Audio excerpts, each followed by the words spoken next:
Welcome to the Fantasy Football Prophet Podcast, hosted by Craig Phillips and Jeff Torrey. Visit us at fantasyfootballprophet.com. And now your hosts, Craig and Welcome Jeff. everyone to the Fantasy Football Prophet Podcast. I'm Craig Phillips, joined as always by Jeff Torrey, and today we're talking NFL Draft again. Last week we went over the first round as it happened there right at the end. So you got all of our reaction there. So if you haven't heard that episode, go back, check out last Thursday night, Friday morning's episode, and you can get all our reaction to the first round, which only had one running back picked, had a couple wide receivers.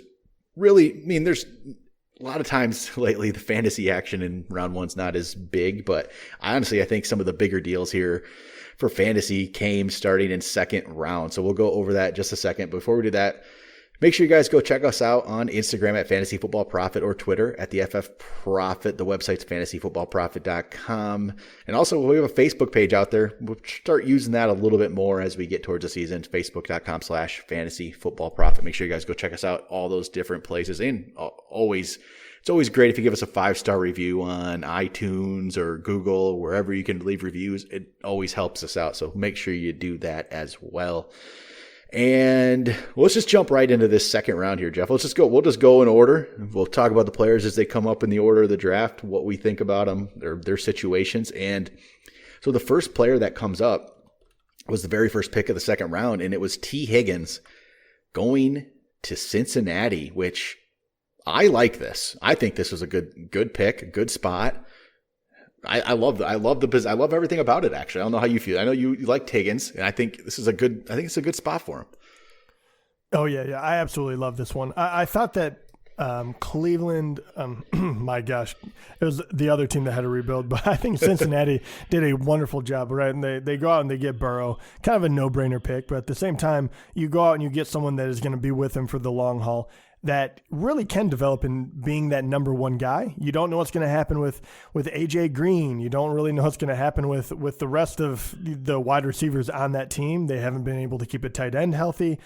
Mixon is holding out possibly. So if you're going to start an offense, that would be a terrible way to start it. So at least you give him one guy that is going to be consistent. So I truly love it. Also, he's got the height. He's got the speed. He looks like the real deal. And Clemson has put out a lot of good wide receivers, as we've talked about before, right? DeAndre Hopkins being obviously the one that you think about right off the top of your head. But I love the pick. I think him slipping out of the first round is just due to being so much talent in the wide receiver realm. So I don't think it was a very difficult choice, but I'm glad that they doubled up on the offensive side of the ball. You know, they have some good receivers there, but let's say like AJ Green, we obviously don't know how he's going to be now coming back. He doesn't have that much left in the tank, you would think. Tyler Boyd's okay, but I'm not the biggest Tyler Boyd fan. I think he's a good NFL receiver, but that's it. He's nothing special at all to me. Auden Tate was okay last year, right? Again, he's nothing special. And then John Ross could maybe have been, but it just hasn't happened, right? Injuries. And I think T. Higgins can easily step in right away, be the number 2 there, and maybe not this year be a massive fantasy player, but I could see a Burrow-Higgins combination in a couple of years being really tough to stop. I think it's a great landing spot for him completely. So I don't know. He should pass Boyd, right? That's my thoughts. I'm not the biggest Boyd fan. Yeah, that's the plan, right? They do have Boyd under contract for another 4 years. I think they have him until 2023. Yep. So you do have Boyd, but you never know. And then, like you said with John Ross, you don't know with injuries, and I don't think he would ever be I would love it if he really did break out, but it just shows that I don't think it's going to happen for him. Maybe I'm writing him off too early, but that's why I think T. Higgins is so important. AJ Green, I just don't see a world where they keep him after this year. So you're going to need other playmakers around Burrow, and you might as well start now because you don't want to start next year when he's supposed to really start doing stuff. Yep, I like the pick, and I think it's just a good spot for Higgins. So let's go to the next one here. Actually, how about the Colts? Colts pick up Michael Pittman Jr. from USC with the second pick of the second round. More receivers off the board. I mean, just really, really receiver heavy. And so with this one, it's more of I'm not Pittman's I wasn't as high on Pittman, I guess, as Higgins and a couple other guys, but I don't know what this means. Like, do they not believe in Paris Campbell, who they drafted last year? Maybe they don't. Zach Pascal was always like this little, sleeper type guy who had a good season. That probably ends that, doesn't it? You're not going to be looking to get him as much, are you? No, I mean, it does hurt without a doubt. But this one's interesting. I'm not really sure what to think. I mean, Pittman, I just wasn't as high on him, I guess. So because of that, I'm just not as he's up there, but I don't know. I think it's okay, but Rivers too. I'm not sure how good Rivers is going to be. Maybe I'm just not sold on Rivers. I'm not sold on the whole thing yet. And there's still other guys there. There's Hilton, there's Pascal, there's Campbell. I'm not sure how it's going to play out exactly, but this is just, I guess, I'm that much higher on Higgins than I am Pittman. I would probably have been happy with Higgins here, but in that situation. So I think that's part of it for me. Yeah, for me, I liked Higgins better as far as what I thought, as far as the talent. But a lot of people are liking Pittman, right? I mean, yeah, they are. I'm not going to pretend like I know every player and every team well enough to really determine who's going to do better, because you don't really know who they played against when it comes to college ball. USC, obviously a good school, but to be quite honest, they kind of fly under the radar nowadays. So all I know is this: he does have the frame to be a number one on the outside. I'm sure that obviously they want to pair someone up with Hilton, right? I know he's been a little hit or miss health-wise. So if you can do that, I don't think it really says anything about Paris Campbell, because I think Paris Campbell is a slot guy. He's quick. He's very, very fast. They can use him in different ways, but I don't think he's that outside guy. So I think you're just getting the offense to a place where you have all the pieces in place, and we'll eventually get to him as well. But talking about the running back, right? So actually, we'll skip over the next running back, because this is a good spot then to talk about Jonathan Taylor here. There was one other running back that was picked before him, but Jonathan Taylor going to the Colts too. So Taylor went with the 9th pick of the 2nd round, which this was not where I thought he would go. I didn't see him going to the Colts. That was just not on my radar at all. And what does this mean? What does this say about their belief in Marlon Mack? It can't. They believe he can't be the every down back, pretty much it, and they want to have a committee. That's what you got to believe, right? I mean, I have my own personal beliefs. I think they were fine with Marlon Mack if they would have if that is where they would have ended up. But yeah. I think the fact that once again, I'm a big Jonathan Taylor believer. I look at his size and his speed, what he was able to do in college. I truly think he is the real deal. And I think with that offensive line, he is going to be absolutely deadly. This first year, he will have to be a committee back with Marlon Mack, who is another very good running back. So that'll be interesting to watch. But my whole thing on this is I think you do that and you guarantee that Marlon Mack doesn't try to do what a lot of these other running backs are doing to teams, where they're pretty much, bending him over a barrel and they're trying to get as much money out of him as they can. I don't think any team really believes in a running back enough anymore to give him the big payday. The only time it happens is if you're rebuilding and Mixon can do it. And I mean, the last couple of years, it's become very clear that running backs have to get everything they can early. And I think with this move, they are ready to move on from Marlon Mack very quickly. And after this year or next year, I can't remember when his contract is up, I think that they're just like, hey, we have another guy, feel free to test the market, but here's the amount of money we're willing to give you to be a committee back. Honestly, I think that is more of it than them believing in Mack, but also I think Jonathan Taylor is just a supreme talent. I really do. I think if it wasn't for this draft class with all of the offensive talent, I think we'd be talking about him like we did about like a Fournette. So not really ruffled feathers, but I put out some rankings today for running backs, and I put Jonathan Taylor is 23rd right now for me in the rankings for the year, and Marlon Mack does not make my top 30. I think he's a better back. Yeah, I don't have any problem with that. I really don't. I think he's a better running back, and I think it's going to, even if it doesn't start the year that way, where he's getting all the work, I think it's going to become that way. Marlon Mack he's been good, but he hasn't been. He's not special. He's just not. And Taylor could be. He really could be. So it was a surprise for me to see him go here, but I think he can take over that job. And then, okay, let's move to the next running back then, or the one who actually was picked before Taylor, which again, this one really surprised me, especially being a Lions fan. I didn't see them drafting Deandre Swift. That was, again, not on my radar. Nothing. I did not expect that to happen, but I'll take it. Good, But I guess the bigger story is, they don't believe in Kerryon Johnson. It's the same thing. It's right. The Marlon Mack. Is it something like that, or do they just want to be a running team, run it with both? I guess you can't trust Kerryon. You can't trust his health right now. And Swift is just too good of a player that they did not expect to be available there. And so I think you take the talent when you get an opportunity to take it. I think that's what the Lions did here.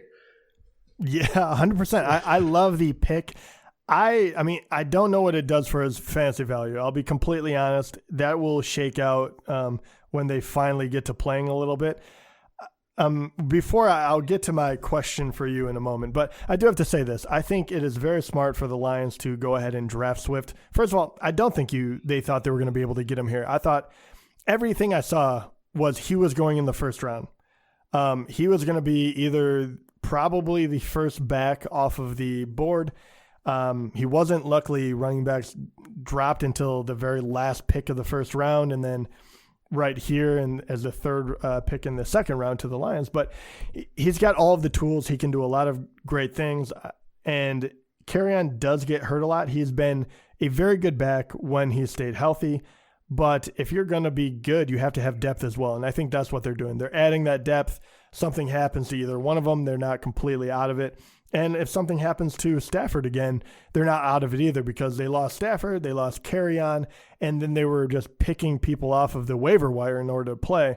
So I love the pick. I think even though you already have your, what they would have called the starter back, I think this is the new norm. I think you have more than one back that you want to believe is very good, and you go from there. And you're going to have special players, right? You're going to have Saquon, you're going to have Kamara, you're going to have all that. But even Kamara has, other people that play alongside of him because he doesn't take every snap. So this doesn't necessarily surprise me. It surprised me that Swift made it to them, and then they pulled the trigger because, let's be honest, the Lions do have a lot of other needs. So I'm impressed that they went and got the best player and didn't go for another need, whether it be on defense or whatever it may be. But I guess this is my question for you, Craig. Okay, we know Kerryon, and now you see Swift. Which one of them would you rather have on your team? I want Swift. Right out of the get-go, right out of the gate. Right away. So in my ranks, again, I'll say that I put Swift 26th, and Kerryon is not in my top 30. And I think Swift's a better. I think he's a better running back. It's the same situation where, Kerryon was good. I think we always wanted more from him, and it wasn't showing. It wasn't happening quite yet. But I think Swift is a better running back, and he's going to prove it. He's going to show it again. He's going to show it just like Taylor's going to show it over Mac. I think Swift and Taylor are both just better running backs, and that will allow them to jump, Mac and Johnson and become the guys. And it's not going to be like a full workload yet, but they will be the majority of the workload because they're just better. They're just better. So yeah, it's Swift all day for me. I'm out on Kerryon. I am now. I'm out on Kerryon. I was what was it? Just a couple of weeks ago, we thought he'd be some kind of sleeper pick. Yeah, I was always going. But hey, that's what happens. But it's Swift for me. I think he's in a good spot there. All right, let's go to the 10th pick of the second round, and let's see if I can get this guy's name right. Do you know how to pronounce his name? Laviska Shenault here? No, close enough, not. Right? Yeah. That's close enough, right? Yeah. Going to Visca. Let's call him Visca. Going to Jacksonville there. I don't even know how many wide receivers are off the board at this point. But another one that I don't know a lot about, I'll be honest here. Do you have a lot of extra stuff that I don't know about him here? You know about Visca? Probably not, right? No, I'll be honest. This one got me as well. I don't pay much attention to people playing for Colorado. I'll be honest. I watch college football, but I don't watch college football like that. You know what I mean? And I was going to say, throw some numbers out there for you. So his sophomore year was actually his better year of he played 3 years, didn't really do much his freshman year. Sophomore year, 86 catches for 1,000 yards, 6 touchdowns. And then he actually ran for 5 touchdowns as well off 17 carries.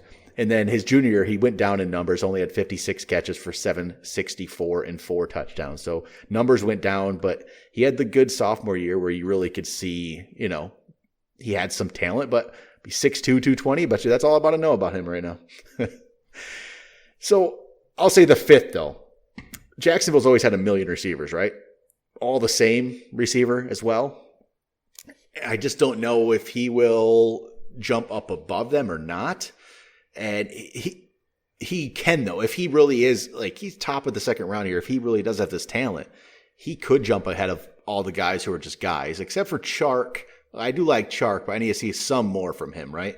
But even after Chark, there's still D.D. Westbrook. I mean, Lee's not with him anymore, but it feels like there's just been a million guys there. And is Gardner Minshew, though, the quarterback to lead him there? I think you're a bigger Minshew fan maybe than I am. I'm not all sold on Minshew. Yeah, I mean, I do like Minshew. I mean, I think he's better than Foles, honestly. I'm not a big Foles guy. I think that's what it came down to. Yeah. He showed me enough that you give him another year for sure. I don't know enough. I'll be honest. I don't know enough about Shenault in order to tell you what to expect. I mean, on this one, you just have to believe that they did their due diligence. He has size, right? 4.58 speed. He's not necessarily a burner. So, he must just be an all-around good wide receiver. And I don't know. The thing about Jacksonville is they've had a lot of decent wide receivers, or a lot of wide receivers that you feel like have the opportunity to break out that never really do, right? Chark. Yep. And everyone does it for like a game or two, but they never were able to do it for a longer period of time. Chark, if he does it this year, he'll be the first one. So, whether or not that is, Jacksonville's fault as far as how they go about, teaching these wide receivers or getting them acclimated to the game, or whether or not that is just who they got and they saw, the original talent. And then from there, those players just weren't able to make the next step. I don't know that. I really don't. My guess would be, I don't like the outlook in it because you don't have an elite quarterback, even though I think you're building the team you're trying to build the team. I don't even know if it's the correct way, honestly. I think Jacksonville is kind of just kind of out there. I really don't know what to expect from them. But me too. I don't really have a great feeling about it, but it has nothing to do with the player because I don't know him that well. But because I don't know him, because he didn't stand out in the combine or necessarily in any games that I saw, and then I don't really like Jacksonville all that much, I don't have a whole lot to say about him. I guess that's what it comes down to. Very little about Shenault. Yep. All right, let's move to the next one here, who is actually the first tight end off the board with the 11th pick in the second round going to the Bears. It's Cole Kmet from Notre Dame. And, early, I guess, for a tight end here. First one off the board. And, okay, this isn't probably fair to him, but I just look at the history of Notre Dame tight ends, and in my mind, I feel like they haven't been great in the NFL. Am I off on that? I got to pull this list up. I feel like I'm just remembering guys that have been talented, drafted decently high, and haven't really ever lived up to it. I don't know. I only think of. Okay, here we go. I got some. How about? I think it's Samardzija. Let's go back here a little bit. 2013, Tyler Eifert, first rounder. Couldn't stay healthy, but would have been good. We can go Kyle Rudolph, second rounder. Has he ever been quite? But he's always like there, but he hasn't become that like fantasy star like he should have. Right. See, so if you were an NFL team, you'd be like, that was a hit. You definitely did well. So those are both of those guys, which are just, they've always been like on the verge of being better than I feel like they should be better than they are. They didn't quite get there. And those were first rounder for Eifert and a second rounder. Like Kmet was Rudolph. Some others actually go back a little bit. 2008, John Carlson was a second rounder. He really panned out. Anthony Fasano was a second rounder. Yeah, not good. And then, it's not fair. That's not fair. That's not fair to Kmet. It's just a tight end in the second round. And tight ends, first year fantasy, don't do anything for me. They just don't. Yeah, I mean, Every time I do it, I get angry thinking about the Lions and how they took.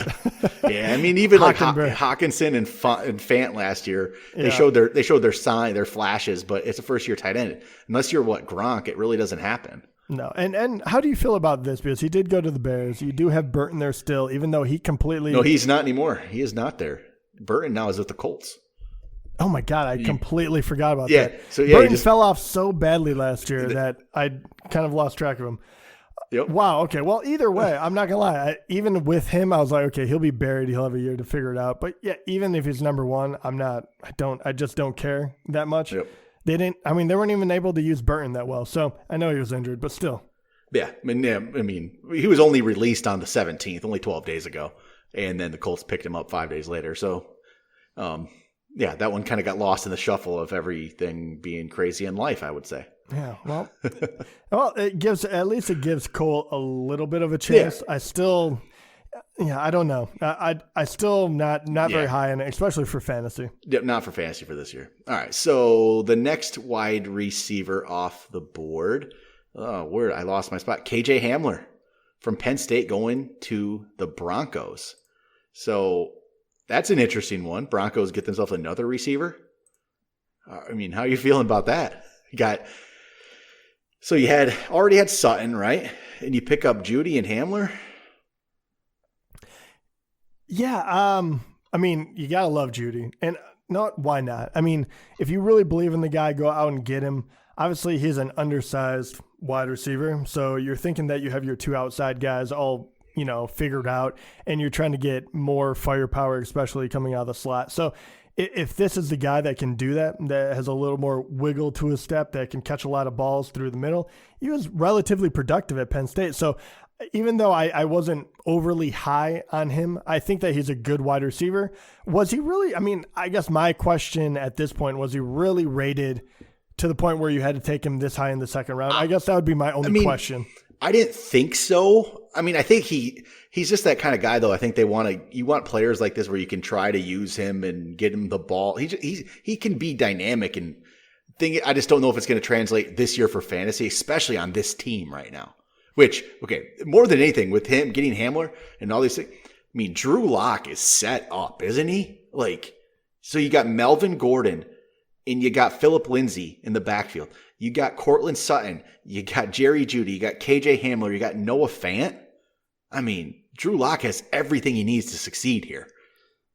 No, he really does. I mean, the only thing you can say is a lot of youth. I mean, that might be the only thing that holds him back is how quickly can you get up and going if none of you know what is going on in the NFL. Right. But yeah, he absolutely has enough talent around him. Like if you just had Sutton, that would always be the question, right? I guess Sutton and Lindsey, but that would always be the question is like, well, I don't really have anyone.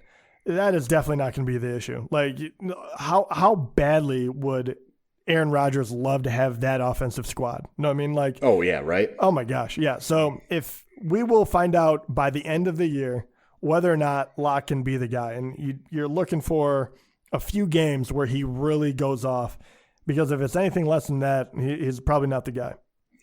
So let's go to the next fantasy relevant player off the board. It's going to be Chase Claypool, wide receiver from Notre Dame, going to the Steelers. So I know you like Claypool. Dude, probably went earlier than you thought even. I did, but I love this pick, and I love to the Steelers. Absolutely. You have Juju. You get Chase Claypool, which is a big, tough, mean wide receiver, really, and I think he fits perfectly in Pittsburgh. Roethlisberger is going to be the only thing on this offense where if he stays healthy and if his elbow is good to go, there's going to be a lot of steals on this offense. If he is not right, then it's going to be a little more like last year. but I really like Chase Claypool, and I think he can actually have an impact this year if Roethlisberger is right. It will take him a few games to get into it because I think he is raw, but he will have a few games where he does really special stuff because everyone's going to be on Juju, and who knows if he's going to be third or second starting off the year, but I think he'll be able to get open. Yep, I like the pick. I wonder what it says about Deontay Johnson and James Washington, I think it. I mean, one of those guys is out. Not out, but I have more confidence, honestly, right now in Deontay Johnson than I do James Washington. I think Washington might have had his chance. I'm not sure. Yeah, I think you did too. And I like Washington. I know he was really good in college. He didn't show out though. And I think if he doesn't, I mean, you better show up in the first couple games and obviously preseason if you want to hold on to your spot. But even if Claypool is the number 3 behind one of those guys, I mean, I can't imagine he's going to be number 5, right? I think you're right. One of those is out. One of them is battling for it, and then they're trying to hold on to that job. But I mean, he's the prototypical guy. I mean, neither of the other guys are. I like this stat here, this thing I'm reading. Claypool is just the second wideout to measure 6'4", 235 pounds or bigger and run a sub 4.45 in the 40-yard dash since 2003. Calvin Johnson. It's awesome, man. That's just perfect, isn't it? Like, there's not guys like this. There's just not. No, he is a physical freak. He really is. And the fact that you could get him this low, I mean, it's not even that low. And they really did. There's so many wide receivers in this class that it's hard to say that. But he really is a physical freak. And you're talking about, I mean, we didn't say that about T. Higgins, who is also 6'4". You're true, yeah. No, I mean, it's kind of funny, like, because this guy is a different kind of athlete. He is. He is just very unrefined. The more I look into him, after you talk about him too, a couple weeks ago or a week ago, whatever it was, just, he really, I think I really like him. I think a lot of teams started to feel the same way as he seems to move up the draft boards and finds himself in middle of the second. So let's go to the next player here. It's going to be a running back. It's going to be Cam Akers going to the Rams, which I think it's a great landing spot. I picked, I guess in my draft steals, you had Claypool. I had Akers thinking he was going to go to a good situation based on, just based on him being that running back, like the 4th or 5th or whatever back. And I felt like he was going to go to a good situation. I think I called out the Chiefs and the Rams, one of those two. And goes to the Rams. I think he's right away better than Malcolm Brown and Darrell Henderson. And if he beats them out for the job, I think he's in a good spot. The one thing that worries me, I guess, is that offense did struggle last year, right? They weren't the same. I guess I have confidence in McVay that he can turn that team around. Goff, I think, is good enough. They still have, a couple good receivers. I think Akers is in a good spot. If he can beat out those other guys, he should be good. And I think he should beat out those guys. I think he should beat out Brown and Anderson. They're not special to me at all. He should be able to beat them out. He could be in a really good position here. And he might be in a better spot even possibly than Taylor and Swift. I don't have him ranked that way yet, but it's possible he is in a better spot when it all shakes out early on. He might. I don't. The truth is, I don't know whether or not he is better than Henderson or Brown. I think because it wasn't that long ago they took Henderson and they really liked him, right? He was behind Gurley, so I'm kind of at a loss for how this will shake out because I don't think he got a fair shake last year because everyone said Gurley's hurt and everything, but he got a lot of carries. I mean, Gurley was definitely the number 1 on that team, and that offense was not good. So Henderson's numbers didn't look great. I mean, I think he was a sub 4 yard per carry guy. But in saying all that, I don't know if Cam Akers is necessarily that much better coming out of college than Henderson was. So I'm kind of in between. But if he turns out to be better, he will get a lot of work, and that will be valuable in itself. Yep. And just the spot's good. So if he is without a doubt, if he is better, he'll get the shot. We'll wait and see. I mean, no one knows. Like NFL teams don't know these things. I mean, we're guessing. They're guessing almost as much as we are sometimes, and how it's actually going to translate. So we'll see here.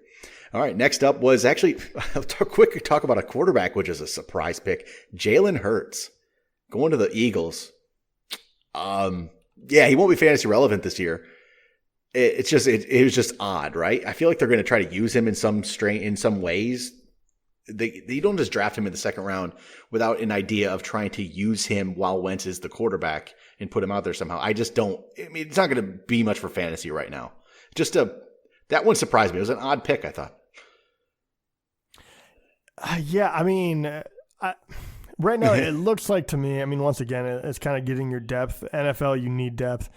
And obviously, Carson Wentz has gotten injured before. Foles had to come in and win a Super Bowl, and they got rid of Foles. So I think this is them saying, "Hey, man, you're the guy, but we need someone if you get hurt. Like we can't stop you from going on the IR. So we got to go out and we got to get someone because we don't believe in anyone behind you. I think really that is what it is. He's a very interesting player, though. I mean, he really is. Is he an NFL guy? I mean, that's kind of what it comes down to for me. Right? Yeah, I don't know. I truly don't know. I think he's an interesting pick, but I think it's good that he didn't get picked to be like the heir apparent because I never got that feeling. So I think that you get a couple of years under your belt, you can figure out what you are. And then in the meantime, too, if Wentz goes down, I have to believe that he would be a fine backup. And I think that's why they got him. And they got him in the second round because of that exact reason. Like, you don't want your entire year to go down the drain because one player gets hurt. Yep. All right, let's move on to the next. We're still in the second round here. We're 30 minutes into this episode. So many players. It is so many fantasy relevant players here, and we're not stopping yet. This is pick 23 of the second round to J.K. Dobbins, which shocked me that he went after Akers. That was the bigger surprise for me was Akers went ahead of Dobbins, but I love the spot for Dobbins I love it maybe more than other. I mean, if there was no Mark Ingram there, this would be just perfect, right? I mean, he would be way up the boards. He's not going to be because of Ingram, but if people have been listening all offseason, and I've been getting all this flack for this, I'm down on Ingram because I just something, he's 30 years old, I guess. That's why I'm down on Ingram. He's 30 years old. And I think, you know what, the Ravens thought the same thing here, didn't they? Yeah, Ingram's 30 years old. Let's get ourselves another back that can, take some of the load off of Ingram. So Ingram, my lower ranking of him, I think, is on. Dobbins doesn't necessarily, though, become a huge factor right away, though. I don't know that. I'm going to be honest. I think when I saw I did not think that they were going to be able to go out and get I just didn't think they were going to get a running back with a top 3 pick even. And I didn't think they were going to have a shot at J.K. Dobbins. When they got him, I immediately thought, oh, wow, this changes a lot of what I was thinking. Because I was with you. Okay, yeah, Ingram, he is getting older. We were both very high on him last year. But, you're getting older. People kind of know what to expect. You can see that they want to use multiple backs. They run it a ton, so why focus on one? And then you get a guy like this who can do it all and is incredibly deadly. And all of a sudden you have an incredibly young offense. I love Mark Ingram. I think he is great. But I could see a world where J.K. Dobbins splits 50-50 with Mark Ingram. And I think that would make his relevance enough for me to draft him and for me to use him. And depending how that goes, he could be a very surprising weapon in the fantasy world because I really think that highly of him. And as me and Craig both said last year, you pair any running back with Jackson, and he is going to be a dynamo, right? Well, sure. And we saw it last year, and we were right about Ingram, and I think we're going to be right about this guy too because I think you can have multiple running backs on this team next year. That's my thought. Well, I think you can have Ingram and JK. Gus Edwards ran for 711 yards last year. Gus Edwards did. Perfect example, yes. And Gus Edwards is not J.K. Dobbins. So No, he is not. I mean, why wouldn't they split it 50-50? They don't need Ingram to get all the work. What's the point of that? Do you have that in front of you? How many carries did Gus get? Let me find. I just pulled it away. I can get it real quick here. 750 yards is no joke. I mean, obviously. He did it off 133 carries. So, 133 carries for Edwards. Yeah, I mean, Dobbins is going to get that at least, right? Oh, yeah, and he will get a lot of work out of the backfield, too, catching the ball, I would assume, because he has that breakaway speed. So I loved it. I love it, and I really do think that he has a very good opportunity to be fantasy relevant this year. I'm heavily watching J.K. Dobbins. I think he fell into a great spot. He's the one who can be a championship winner for your team. If Ingram goes down, this guy, he's a top 10 back every week without a doubt. Just right away, you don't even think about it. Ingram goes down, you're putting Dobbins in your top 10 weekly rankings, aren't you? I am, without a doubt. All right, so next up, we're still in the second round here. You got Van Jefferson from Florida, wide receiver. He's going to the Rams, who traded away Brandon Cook. So Jefferson's their new number 3. It's a decent pick, I guess. Van Jefferson, again, he's okay, but I don't think he's going to really be hugely fantasy relevant this year behind Kupp and Woods. I just don't see it happening. They needed a third, but I'm not high on it for this year at all. Not me either. I mean, when you get to this point, the scouts are better than me because there's not a lot of tape to go off of, right? I mean, his numbers they're good. They're good for college. I mean, that's what it comes down to, but they're not anything that jumps off the page to you. I mean, his final year, he went 49 receptions, 650 yards with 6 touchdowns. Good for a college player. It shows that he has ability, but, is he going to be that guy right away? I don't know. He probably won't make my list or be on my radar right away. And the next wide receiver off the board was Denzel Mims. I was higher on Denzel Mims than I was Jefferson here. And Mims goes to the Jets, which, he's going to have an opportunity to play right away because, they got Brashard Perriman. They got Jamison Crowder, right? But, and they have, Quincy Enunwa maybe yet. So I like Perriman. Crowder has always been okay, but there's nothing in Mims' way to becoming, used a lot. The only thing I guess that can stop that is it's the New York Jets, right? Yeah, that's exactly. I do have to say, I love the pick by the Jets, though. I mean, I think this was the correct pick. I like him more than I like 2-3 other wide receivers that we just talked about, besides for Chase Claypool.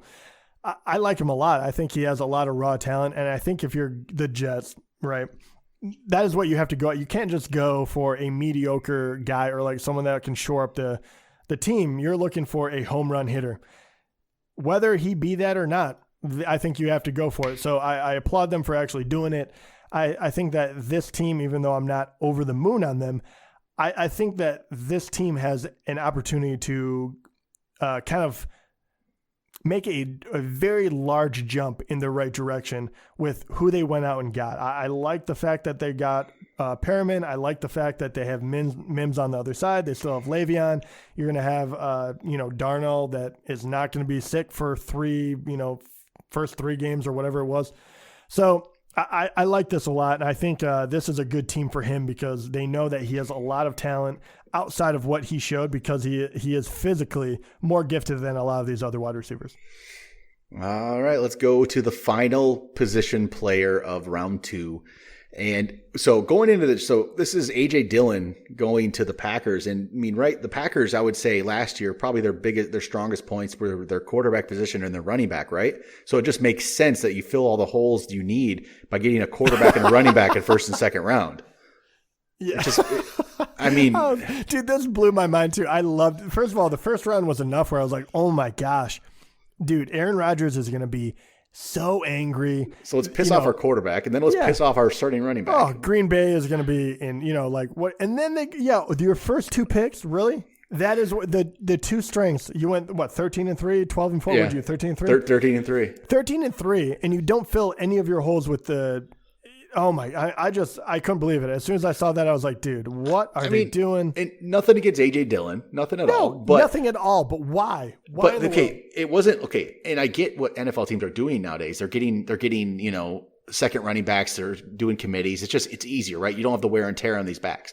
But I thought the Packers kind of had that with Jones and Jamal Williams, right? Thank you. Yes, I thought they already had that, but I guess both of them are in the final years of their contract. That could be part of it.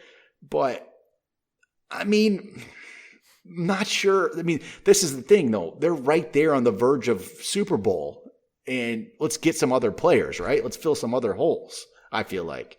Oh, dude, anything, man. Get even if it was a linebacker that you're going to play every fourth down or whatever, anything like that is like, okay, we need a linebacker that can, match up against tight ends well. Even if it was a specialty player. Well, I can totally understand that. I do not understand this pick. Well, and A.J. Dillon's 6'2", 247. He's not even a back that's going to be like this change of pace type guy and catch balls. He's not even that.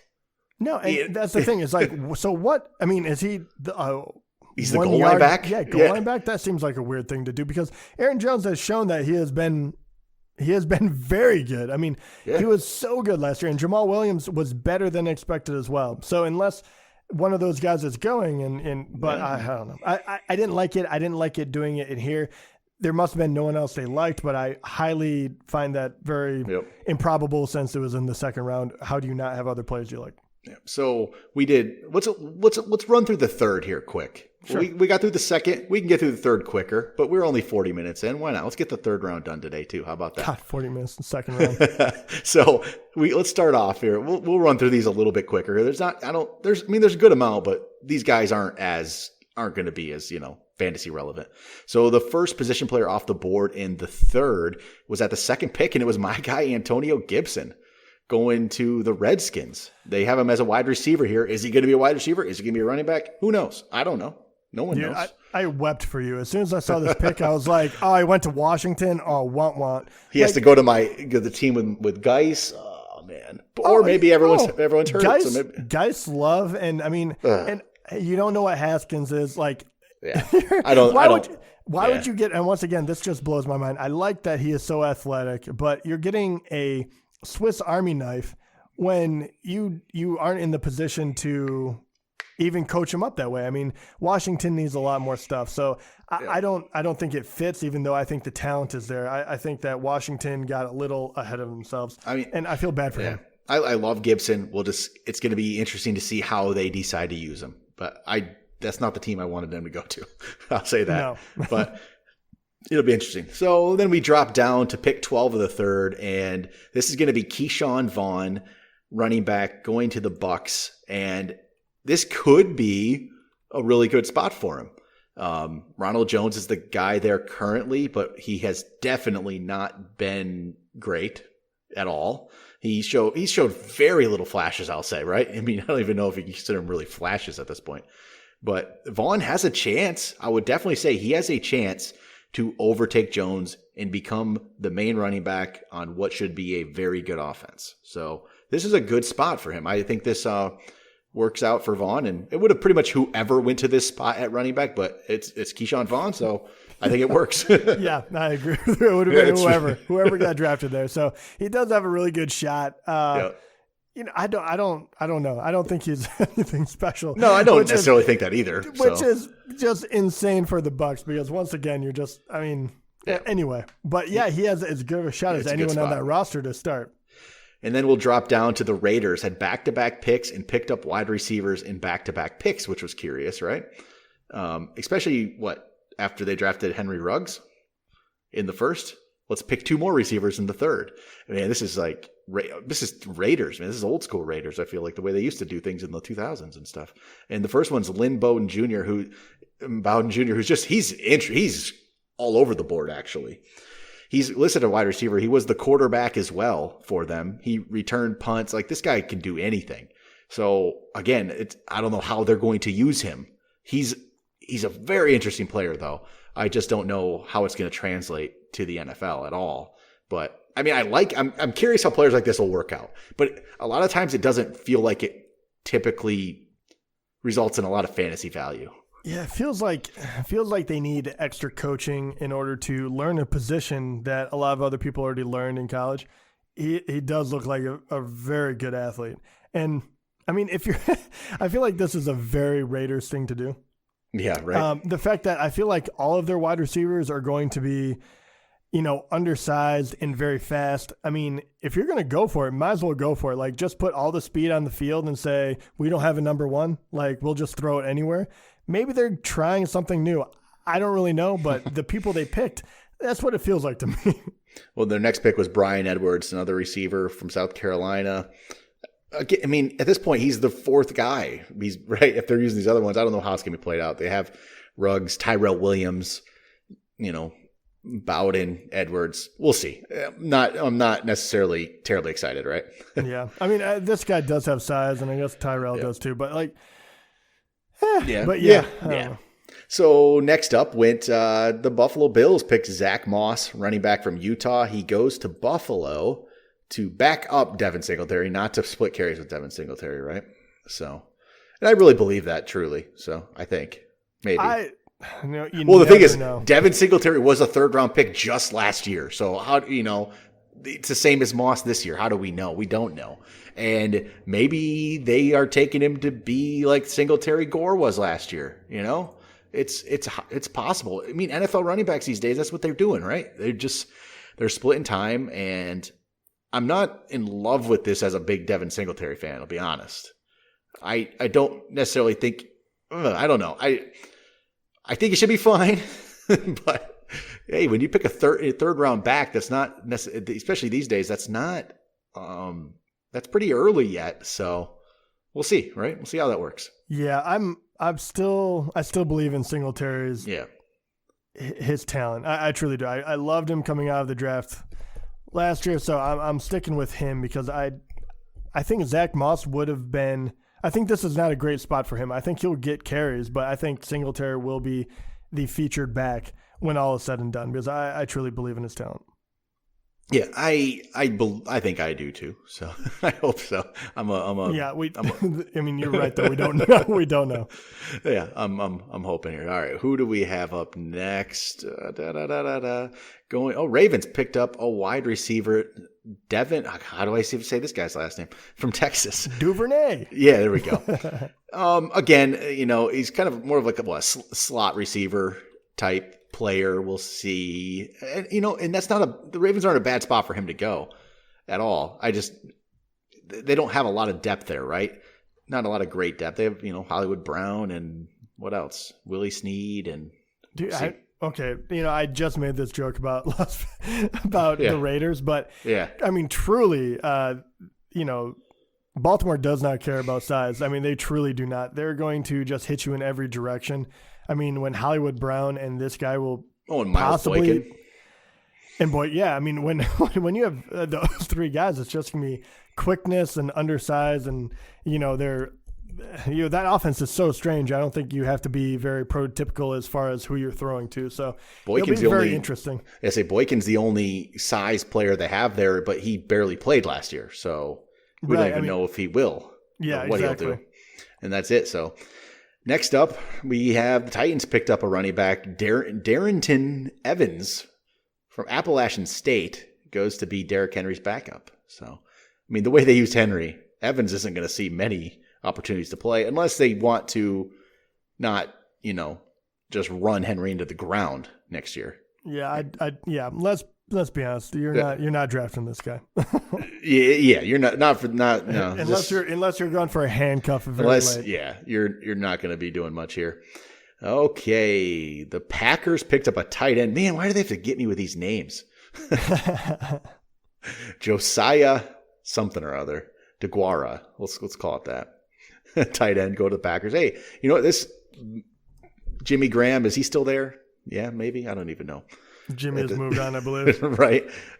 I used to think whoever came in at tight end with the Packers was going to be the guy, right? It could possibly finally be that. Oh, my gosh. This is why. Okay, I just have to interrupt this. I knew that he moved on, but I couldn't remember why, the whole Bears thing. He went to the Bears. Oh, yeah, that's right. Of course he went to the why. Bears. Yeah, that's right. Of course he went to the Bears. I just didn't care that much. No one does. He's an after. He's done. I would say he should have just retired, to be honest. He's done. But Packers pick up a tight end. Might work out, might not. It's not going to work out for fantasy this year. Just leave it at that. Doesn't interest me for fantasy. Then maybe does this one interest you for fantasy? Probably not. Patriots pick up a tight end, Dalton Keene from Virginia Tech. Definitely doesn't interest me anymore with whoever their quarterback is. We don't even is it Jarrett Stidham? Maybe. So not loving that pick. I mean, it's fine for a pick, but not loving it for fantasy this year. And then we'll round it off. The final position player of round 3, Adam Troutman, tight end, going to the Saints. I'm more interested in this, but he's still behind Jared Cook. So. Yeah. He's a good one. He's a good tight end, though. I think he actually is. I agree with you, but in this offense, that's great. But, I don't know. I mean, you'd really, even in a dynasty league, right? Because Jared Cook is probably not long for the Saints. But either is Drew Brees, so. Right, exactly. So you do have a good offense, but I mean, that's very true. For now. So, I mean, where does this guy even rank? I mean, is this on your radar as far as a dynasty draft or no? No, not really. Not right now. Just isn't. So, all right. That's it for rounds 2 and 3. I think that's where we'll cut it off today. We'll probably talk next week. We'll finish up. We'll do rounds 4 through 7 because there's more interesting players out there. There really is. We can run through them, but this is rounds 2 and 3, man. It was stacked with running backs and wide receivers. That's for sure. And tight ends even there at the end. But there is definitely some value here, some good players. And if you had to pick, okay, say you have to pick one running back and one wide receiver out of the round 2 that you think will be most fantasy relevant, who would you go with? I think it's going to be Dobbins. Actually, I think he has the biggest chance, and I just foresee, I don't know why, a Mark Ingram injury, and Dobbins just becomes like that good. I mean, Swift and Taylor obviously are good, but Johnson and Mack are also pretty good, and they're good enough to keep playing, right? And the same thing. Then Akers, I'm just not as high on Akers as I am those Dobbins, Taylor, Swift to begin with. Akers he's fine, but again, I think he, like you said, he does have some competition. Dobbins has the funny thing is Dobbins has Ingram, but the thing is that offense, that running game is so good. It's so good.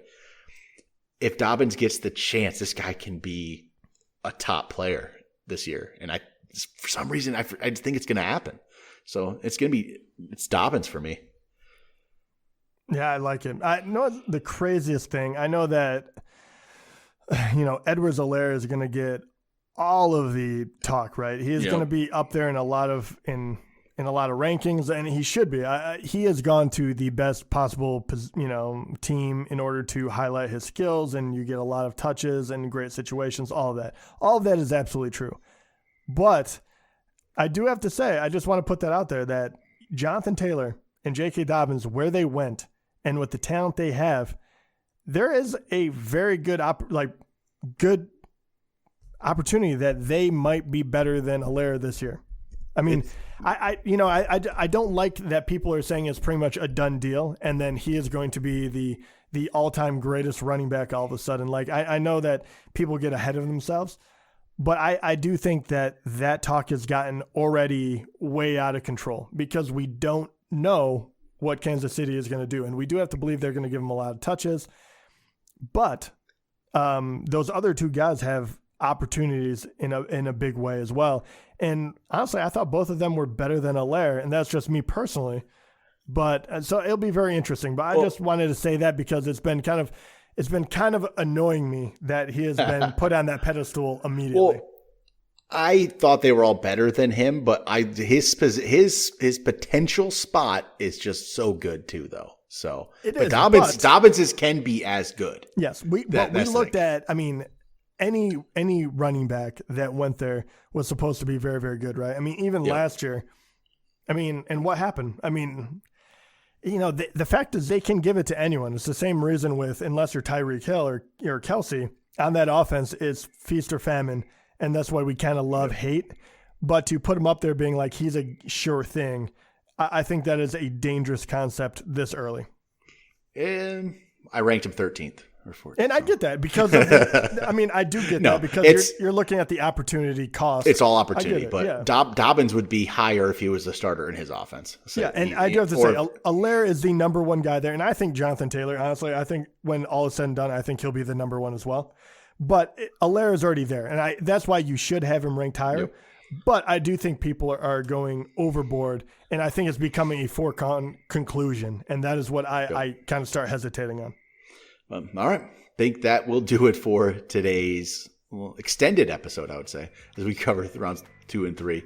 We'll be back next week. Probably talk a little bit more draft, start getting into rankings for next year. Talk to you guys then.